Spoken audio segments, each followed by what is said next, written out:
Now, an interesting question is, what is the purpose of attention? Why do we have attention? Why can we pay attention? And the idea, or at least what I perceive as the dominant point of view, is that attention is pre-activating, is a way of priming your system to prepare it for processing some stimuli. In other words, it's a way of making your system ready so that it can be very sensitive to any incoming stimulus, and thereby might allow you to respond faster to something you're paying attention to. Now, in 1980, Posner published a landmark study that was addressing this exact question. Let me explain. If you were the participant, you would start by seeing this rectangle, the first of the three, and your task is to uh, keep your eyes on the fixation cross in the middle. And then as soon as an object appears, either in the right side or the left side, respond. And do a right button press if the object appears in the right, or a left button press if the object appears on the left side. Now, so you are paying attention, you're fixating right here. And just before the object is shown, either on the right or on the left, a little arrow cues you that the object is going to, it cues you as to where the location where the object will be shown. So in this case, you're fixating here, then you're still fixating. This little arrow is telling you, look, the object will show on this side. So in a sense, this is kind of directing covertly, meaning your eyes are not moving from here, but you can already move your sort of inside attention towards toward the right side of the screen, so that as soon as the object appears, you can be really fast at pressing the button. And remember, you're doing this with your peripheral vision. Your eyes are staying fixated on the little fixation cross. Now, 80% of the times, this is what happened. So you'd be fixating there, a little arrow would tell you, hey, the stimulus is going to appear on that side. And sure enough, the stimulus appears to that side, and your job is to respond as quickly as possible. These are known as valid trials, and they happened 80% of the times. 20% of the times, however, the cue was invalid in the sense you'd be fixating, then the cue shows up and tells you, hey, the object is going to appear on the right side. And so you kind of shift your inside attention, your covert attention towards the right side. However, the object appears in the left side. And this is an invalid trial. And so the difference, of course, is that in one case, in the valid trials, your system is all primed and ready to go to detect something on the right side. So when something does appear in the right side, you should be faster. On the other hand, when something appears on the other side, you should not be faster because you had not primed the neurons that are responsible for that part of your visual field to respond. And indeed, what turns out is that people are much faster, significantly faster to respond in the valid trials. So when the cue was correctly indicating where the object would have appeared compared to the invalid trials.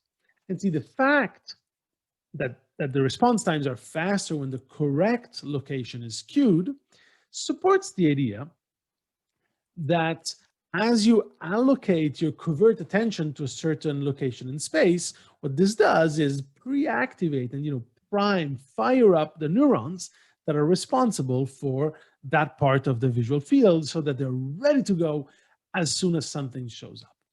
So again, the idea being that the role of attention is to make you, to prepare you for processing stimuli in a certain, part or sort of coming from a certain part of the world around you. Now, in addition to increasing speed and sensitivity for detection and response to stimuli, attention might also play another critical role in perceptual processing.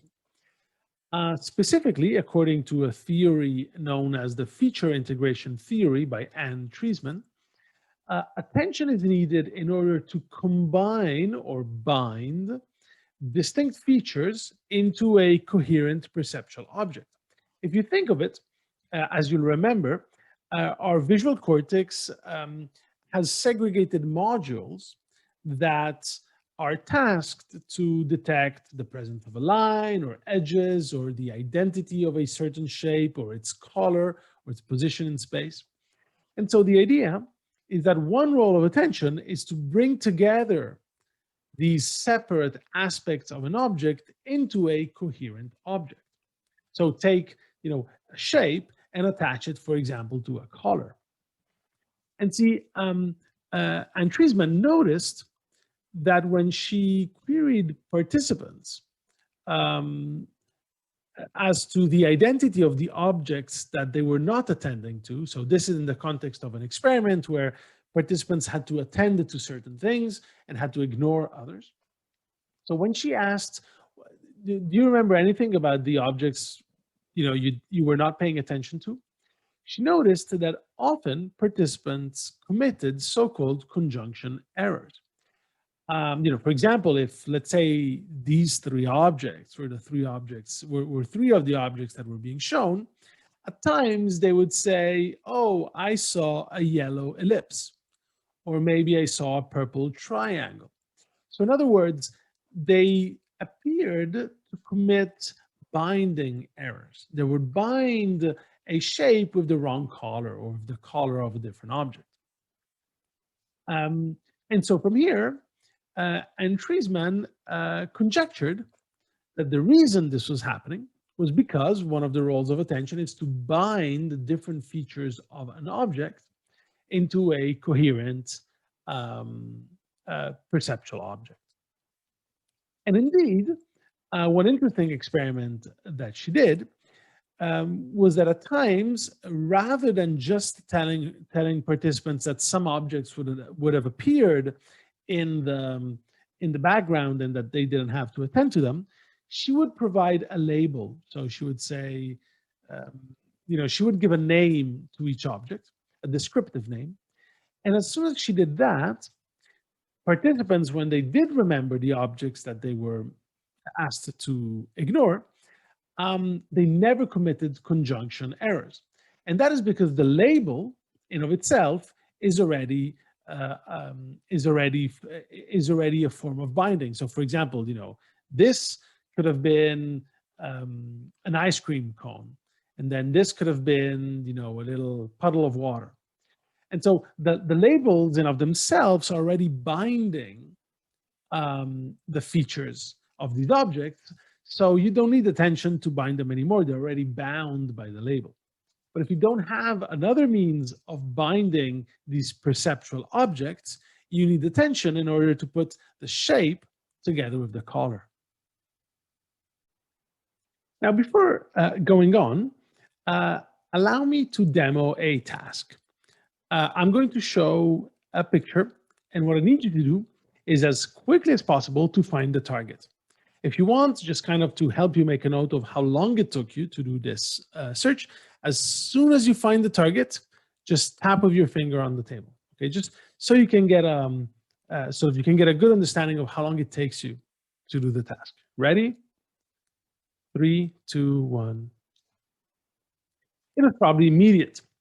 Again, it didn't take a heartbeat for you to know that right here there's a target. Right? Okay, let's do this again, but different stimulus. Same as before, as soon as you see the target, tap with your finger on the table.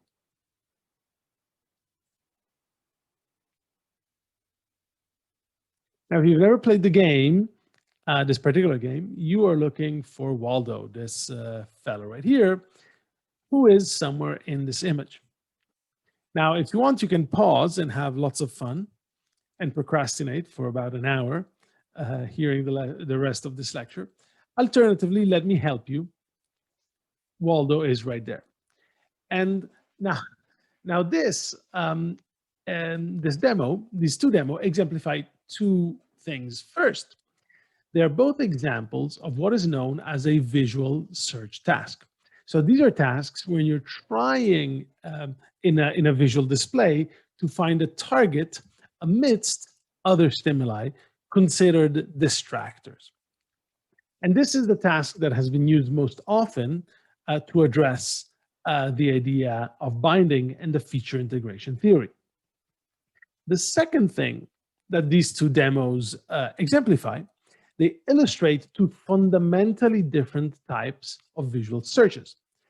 On the one hand, much like the M&M example, some searches are known as a single feature search.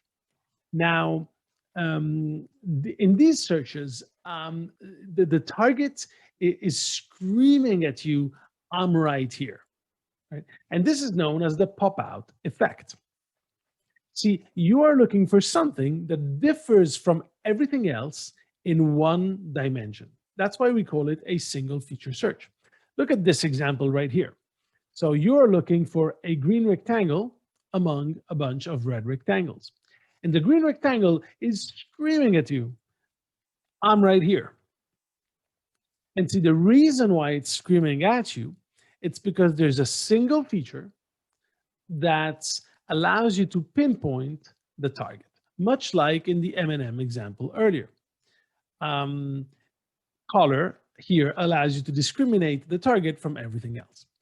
And see, one important aspect of these searches is that because it's a single feature that allows you to detect the target, it doesn't even matter how many non-targets there are. Here, let me show you.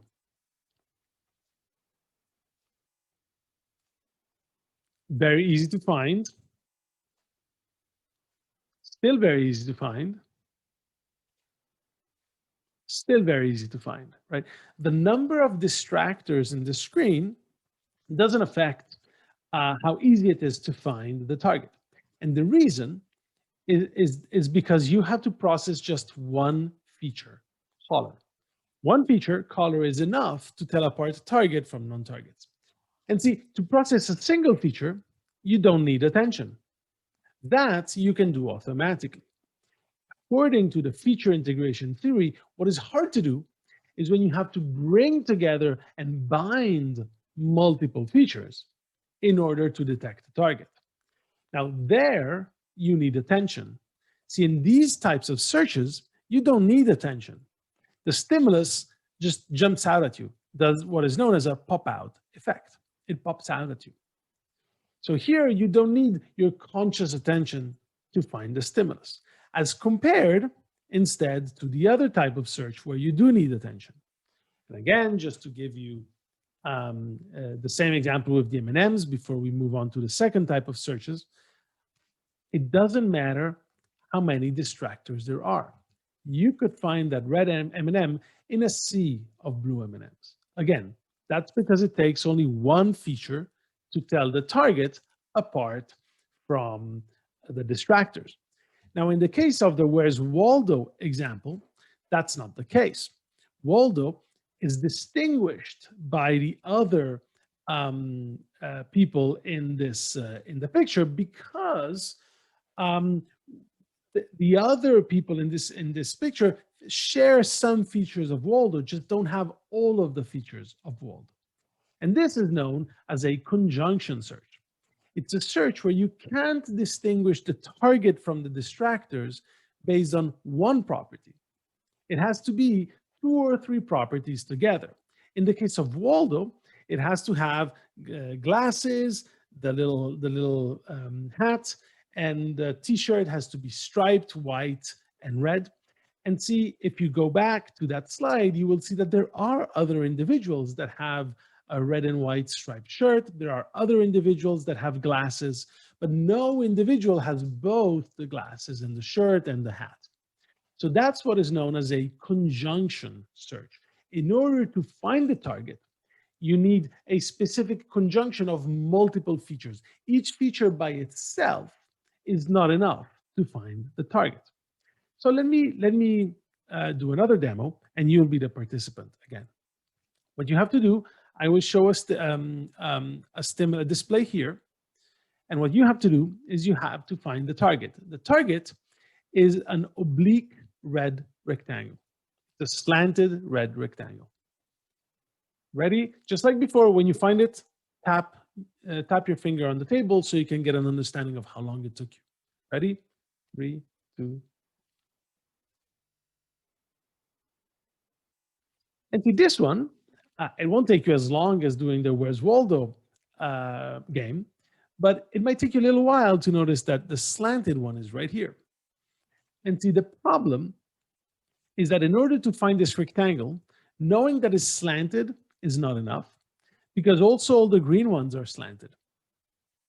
Knowing that it's red by itself is also not enough, because there's a bunch of red vertical rectangles. So in order to find the target, you need to search for a conjunction of features. You need to search for a red and slanted rectangle. Red alone won't do. Slanted alone won't do. It has to be red and oblique.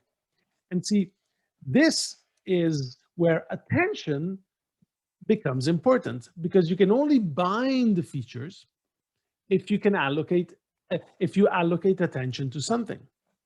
So in this case, what you have to do is you have to go through each one and say, okay, is this slanted in red? No. Is this slanted in red? No. Is this slanted in red? No. Is this slanted? Oh, here it is.